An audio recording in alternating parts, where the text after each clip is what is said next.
একটা রিলেশনশিপের শুরুতে দেখবেন মিনিটে মিনিটে কল, মিনিটে মিনিটে SMS, কেমন আছো, কোথায় আছো, কি করছো, খাবার খেয়েছো কিনা। আপনি যখন বলবেন না খাবার খাইনি, তখন সে বলবে দেরিতে খাবার খেলে শরীর অসুস্থ করবে। এমনই এত কেয়ারিং করবে ভাই, আপনার কাছে মনে হবে আপনার লাইফে এমন কেয়ারিং আর কেউ করেনি। আবার সেই রিলেশনশিপটা যখন পুরনো হতে যাবে, কয়েক মাস কয়েক বছর কেটে যাবে, তখন দেখবেন সেই কেয়ারিংটা আর আগের জায়গায় নেই।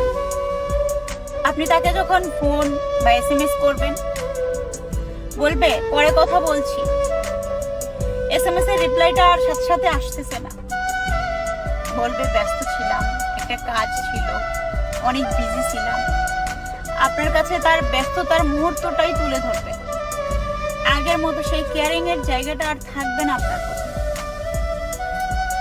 যে রিলেশনশিপে আস্তে আস্তে কেয়ারিং কমতে থাকে, ভালোবাসার টান কমতে থাকে, আসলে সেটা ভালোবাসা না, সেটা আপনার জন্য সঠিক ভালোবাসা ছিল না, সঠিক ভালোবাসা না।